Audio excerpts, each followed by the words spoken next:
Assalamu alaikum. My name is Qasim Shehzad. Today's lecture is about mechanical technology, chapter number 4, that is energy analysis of a closed system. First of all, we have to discuss specific heat capacity, and specific heat at constant volume and constant pressure, and the relationship between Cp and Cv. So let us discuss specific heat. Energy required to raise temperature of a unit mass of a substance by 1 degree is called specific heat. Specific heat is that amount of energy that we have to required for a unit mass of a substance to increase its temperature by 1 degree centigrade or 1 degree Kelvin. Mean कि हमारे लिए energy की ज़रूरत कितनी होगी जब हम एक मास या 1 किलोग्राम ऑफ अ सब्सटेंस को 1 डिग्री सेंटीग्रेड टेम्परेचर इंक्रीज करना चाहते हैं।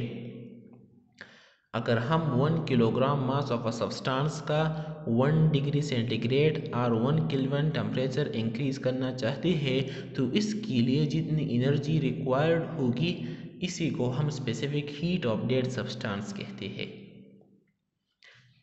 अब हम पढ़ते हैं specific heat at constant volume. इसको हम CV से डिनोट करते हैं। Energy required to raise temperature by 1 degree of a unit mass when volume remain constant. Same ही स्पेसिफिक हीट की तरह है, लेकिन इसमें वॉल्यूम कांस्टेंट है कि हमको एनर्जी रिक्वायर्ड है कि हम टेम्परेचर इंक्रीज करें 1 डिग्री सेंटीग्रेड और 1 kelvin of a unit mass 1 kilogram mass के, जबकि वॉल्यूम कांस्टेंट होगा।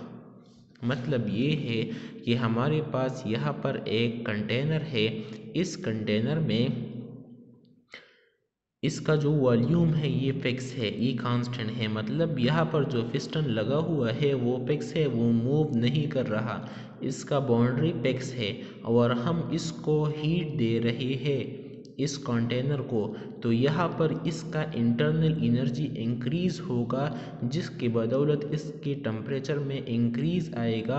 और जब इसके टेम्परेचर में 1 डिग्री सेंटीग्रेड इंक्रीज़ आएगा और इसका मास होगा 1 किलोग्राम, तो इस हीट को हम क्या कहते हैं, इस सब्सटेंस का स्पेसिफिक हीट कहते हैं। लेकिन जब इसका वॉल्यूम कांस्टेंट होगा तो फिर हम इसको क्या कहते हैं कि स्पेसिफिक हीट है लेकिन कांस्टेंट वॉल्यूम पर।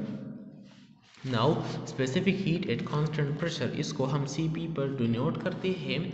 Our energy required to raise temperature by 1 degree centigrade or Fahrenheit or Kelvin of a unit mass of a substance when pressure remain constant।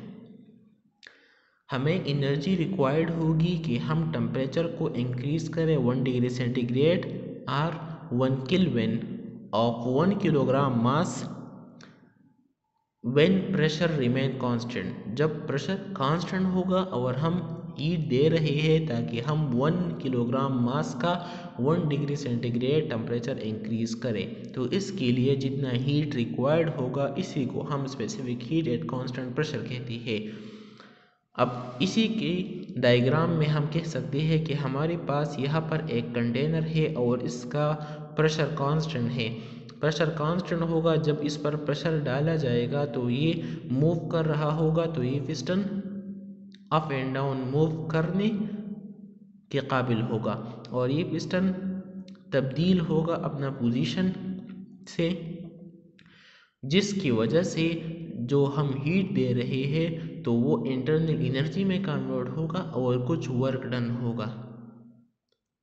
तो मेरी बात का मकसद ये है कि वो हीट जो कि रिक्वायर्ड है हमको 1 डिग्री सेंटीग्रेड टेम्परेचर इंक्रीज करने के लिए ऑफ अ यूनिट मास, जबकि प्रेशर कांस्टेंट होगा, जबकि पिस्टन मूव कर रहा होगा, तो इसी ही हीट को हम क्या कहते हैं कि specific heat at constant pressure.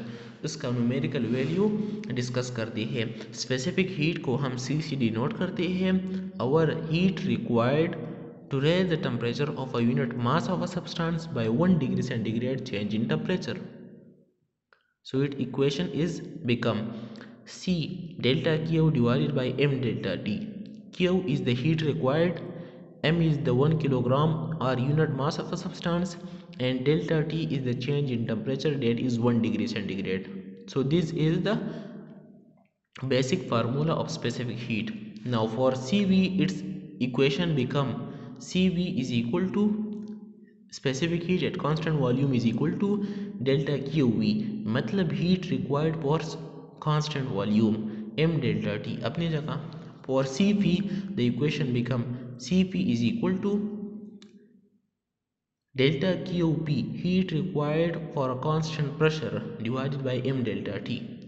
So it's easy to memorize all. Now Cp and Cv क्या चीज़ है, तो ये दोनों प्रॉपर्टीज़ है ऑफ अ सिस्टम की. हम properties of a system discuss करते हैं. हमने स्पेसिफिक हीट को डिस्कस कर दिया, तो इसके अंदर हमने दो कंडीशंस पढ़ी कि जब प्रेशर कांस्टेंट हो और जब वॉल्यूम कांस्टेंट हो. तो ये दोनों प्रॉपर्टीज़ है स्पेसिफिक हीट का. Now C V is related to change in internal energy of a system. इस बात का मतलब ये है कि हम जो सी वी की बात करते हैं तो सी वी सिर्फ चेंज होता है या ये रिलेटेड है किस चीज़ के साथ, इंटरनल एनर्जी के साथ. यहाँ पर मैंने आपको ये कंटेनर बना दिया, हम यहाँ पर हीट देते थे कांस्टेंट वॉल्यूम में, और वॉल्यूम कांस्टेंट है, ये पिस्टन फिक्स है, तो हम जितना ही हीट दे रहे हैं इससे क्या होगा, इस कंटेनर के अंदर जो सब्सटेंस है उसका इंटरनल एनर्जी इंक्रीज होगा. मतलब ये कि कुछ ज़ाया नहीं हो रहा, हम जितना ही हीट दे रहे हैं इतना ही इसका इंटरनल एनर्जी में चेंज आएगा. तो इसी वजह से हम कह सकते हैं कि C V is only related with the change in internal energy of the system. ये बात समझ में आ गई. अब दूसरी बात ये है कि C P is related to changes in enthalpy. Now ऊपर हमने कह दिया कि सी वी रिलेट करता है चेंजेस ऑफ इंटरनल एनर्जी के साथ, और नीचे हम कहते हैं कि सी पी रिलेट करता है चेंजेस ऑफ एंथैल्पी के साथ. तो इन दोनों के दरमियान फ़र्क क्या है, अब यहाँ पर आकर आपको मैं समझाता हूँ. जैसा कि हमने कांस्टेंट प्रेशर की इक्वेशन में कहा था फर्स्ट लॉ ऑफ थर्मोडायनामिक्स की बिना पर, तो हमने वहाँ पर कहा था कि जब प्रेशर कांस्टेंट होगा तो इसके लिए हम इक्वेशन लिख लेते कि Q is equal to delta U plus work done, और वर्क डन को हम P डेल्टा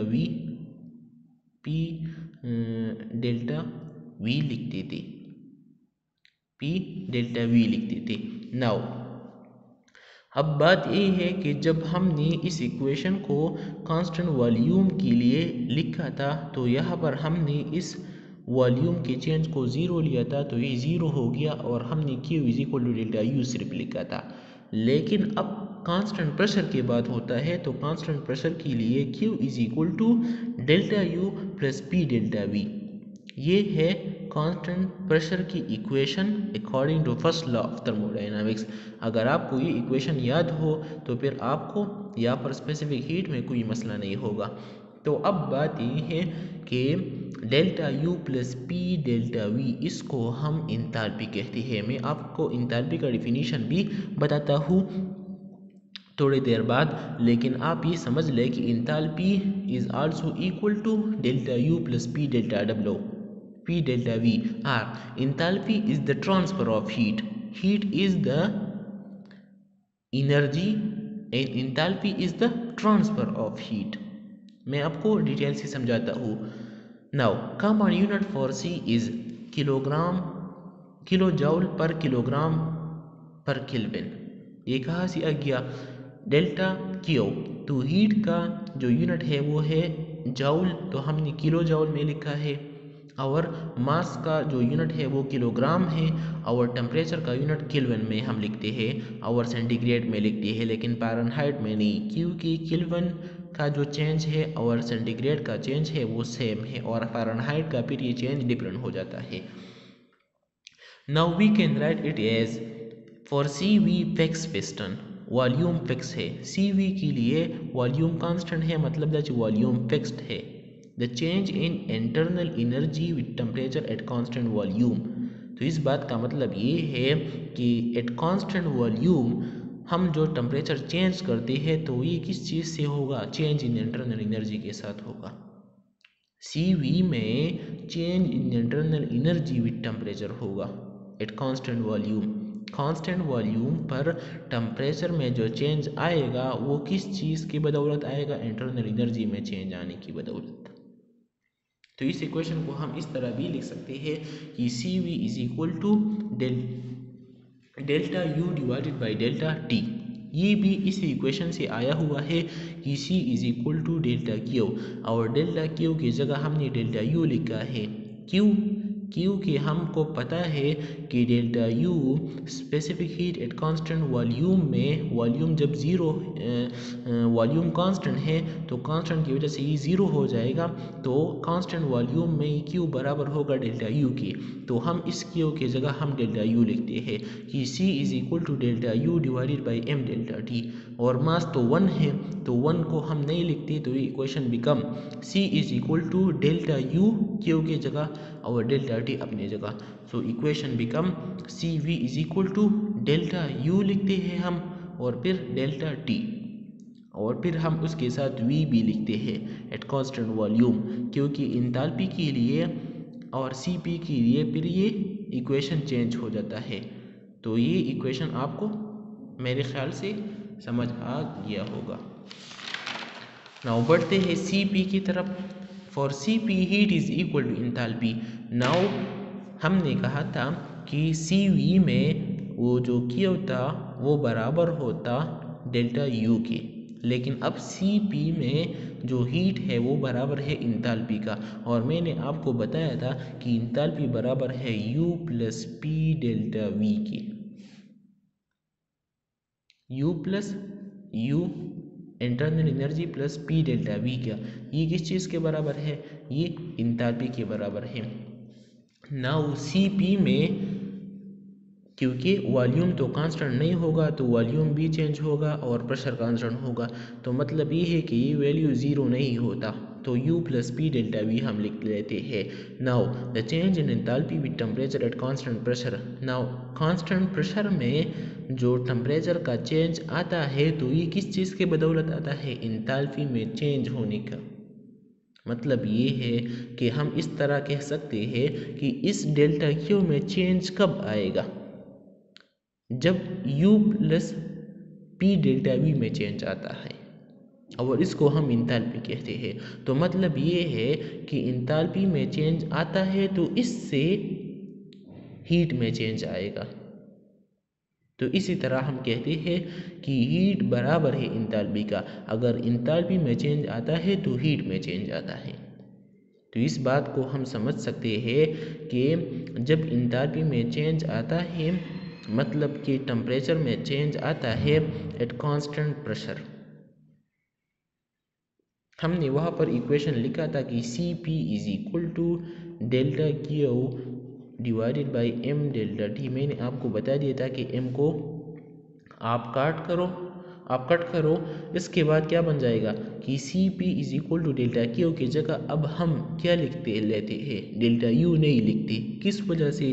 क्योंकि डेल्टा क्यू डेल्टा यू के बराबर डायरेक्ट नहीं है कांस्टेंट प्रेशर में। कांस्टेंट प्रेशर में